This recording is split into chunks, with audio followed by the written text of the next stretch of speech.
I'm Katrina and this is So in Tare, and today we are harvesting Rainier cherries. So Rainier cherries are one of my favorite.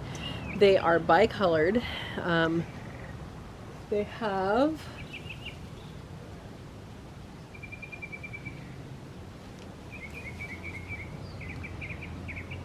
have part of it red and part of it yellow. These are pretty small because our water didn't get turned on when they were starting, but they are still tasty. So we're going to be collecting these, putting them in a colander because that's the easiest way to clean them. So here we go. Eat this one. Now when picking cherries, you want to pick it from the stem, and that is because they will last longer. Now these are pretty tiny this year. It's just how it is. They'll last longer than if you were to take the cherry all the way off of the stem. It opens up the fruit and then it can rot faster. So pick them like this and eat the ones that fall off the other way. So easy way to do this, they grow in clumps and you just take off the clump. Now you don't want to go too far in on these because the spurs, you can damage the spurs. So if you just kind of lift it up or even pinch it off with your thumbnail, then that will work great. And you get more cherries next year. You can see some of them are more yellow, some of them are more red. That one looks like it has fruit fly damage.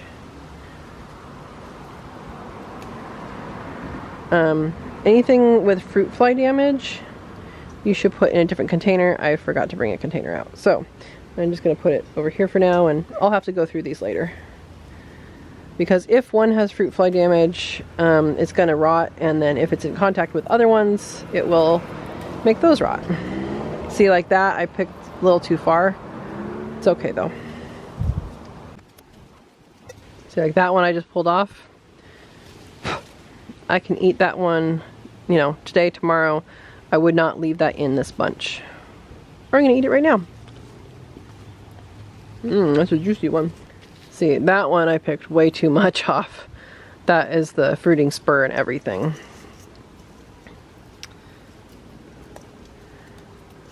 I am gonna have to go through these once I get inside because I am seeing some fruit fly damage. Fruit flies showed up last year for some reason. Those ones are still green.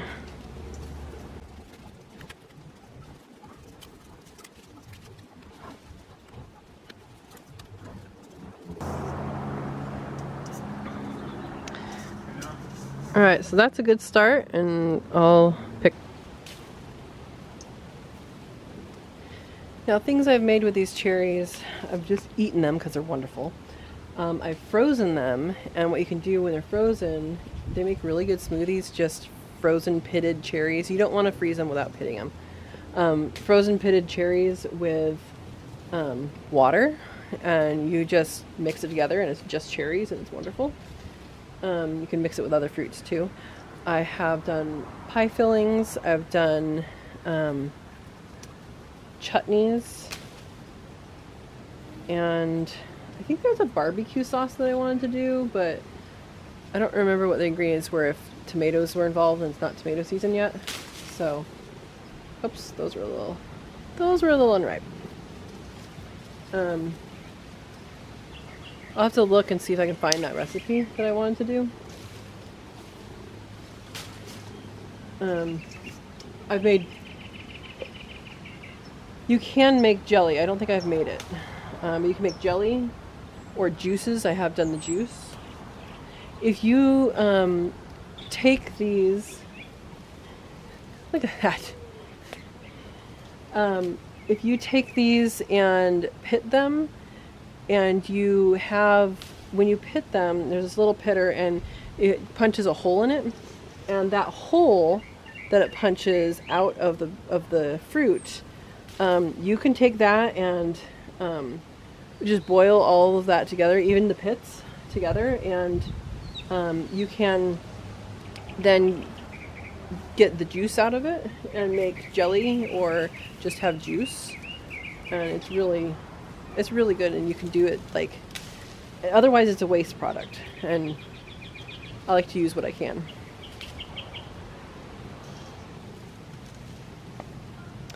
So I left this netting up. I shouldn't have, but I did leave this netting up from last year. We started to take it off, and then it just got too complicated, and I was going to cut up the top, off the top, and I never did, so it just stayed. But because of that, the cherries grew through it.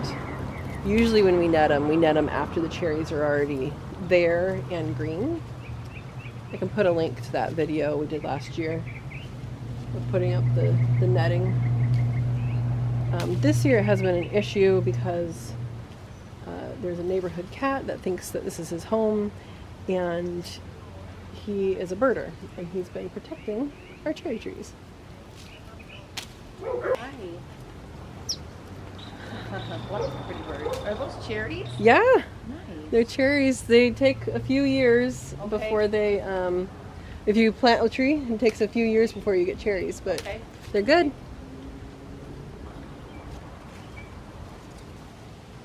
People always want to know what they can grow or what they can eat. They don't necessarily want to know what they can grow, but they want to know what they can eat, which is almost the same thing.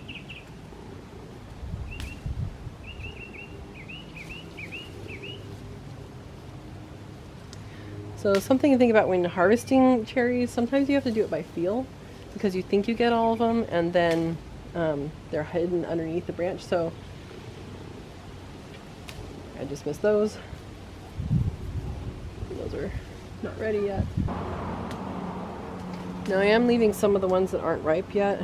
Some of the ones that are close I'm just picking, but they will ripen very quickly, so probably by the end of the week I'll have to do another harvest. And cherry trees, at least the types I have, they pretty much have just a few harvests and then it's done, so you got to get them when they're ripe. Yeah. Now even the cherries have branches really low, and they have a lot of weight on them, so they do weigh down the branches. So that is something to consider when you're doing your pruning, is where you want to be picking them or where you want the branches to be. And if you really want an area to not have branches like in your face, or you don't want to sit on the ground and pick cherries, why wouldn't you? Then consider that when you're doing your pruning. Now cherries have summer pruning. So in the summertime is when you're supposed to prune cherries and apricots. And that is because they have sensitivities. They're more sensitive to when it's wet out, and they actually have more chance of like a bacterial or fungal infection getting into a cut in the wintertime or when it's wet. And so that's a tip. And then cherries also, you have to have pollinators for a lot of them, so a different variety. Look at this cool looking one. I don't know if you guys can see that. It's cool looking. But they often... Here's that fun colored Rainier. Most of them are just bicolored, but this one has a little bit of stripies. So I want you to see this view from below. We've already picked a lot right there, but look how many more there are up there. Look at that.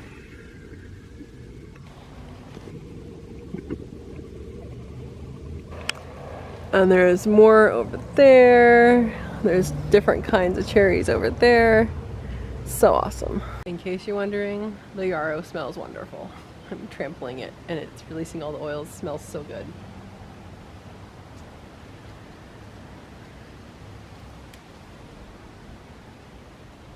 I would say these are more typical of Rainier cherries, but they're just bicolored.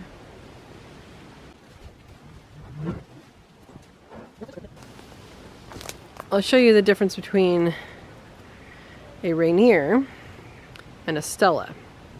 So there's the differences there.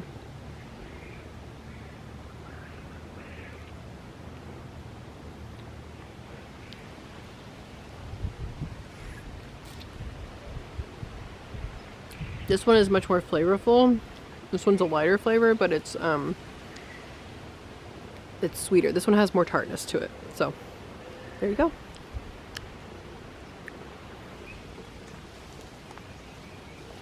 So because Stella is overlapping here, I am going to harvest from this branch because it looks like they're mostly ripe. I was going to keep them separate, but there's no need. So here's that Stella branch. See how much it has underneath?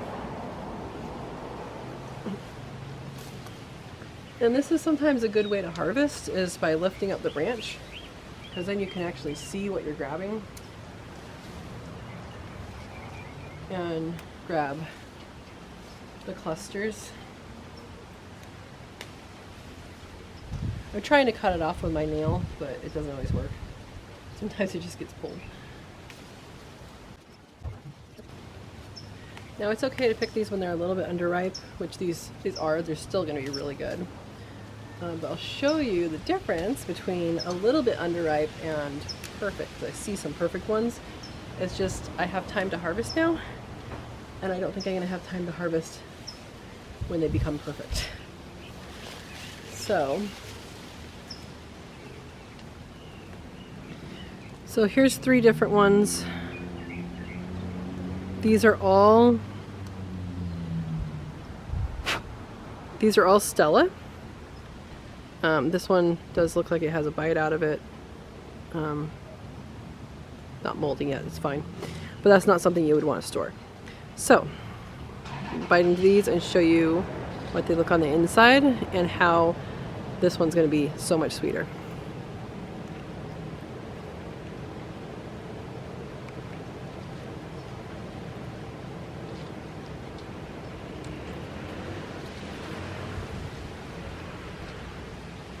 Look at that. This one's so much sweeter. There's your Stella. So good, guys. I should probably stop eating cherries. Tomorrow's cherry day. Not today.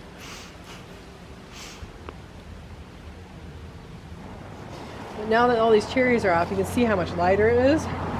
It was all the way down here. Okay, it's so much lighter now.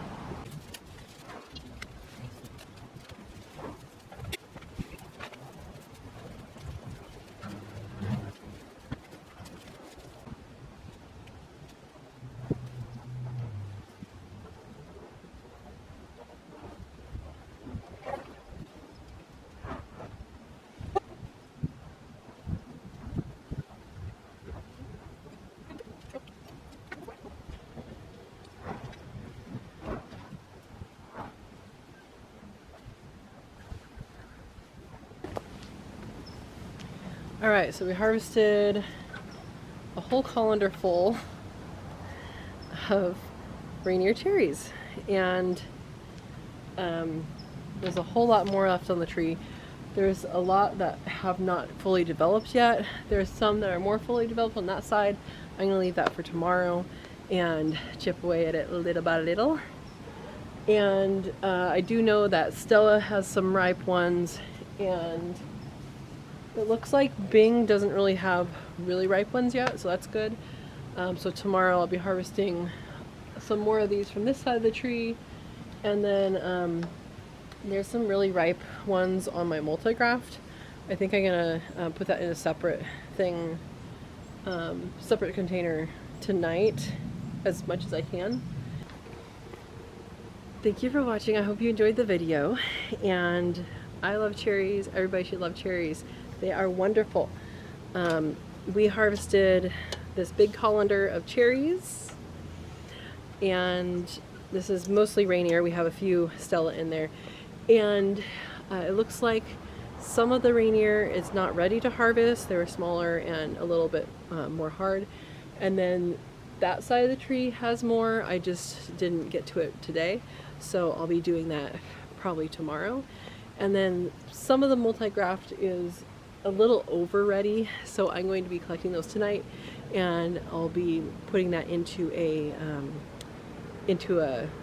juice, basically.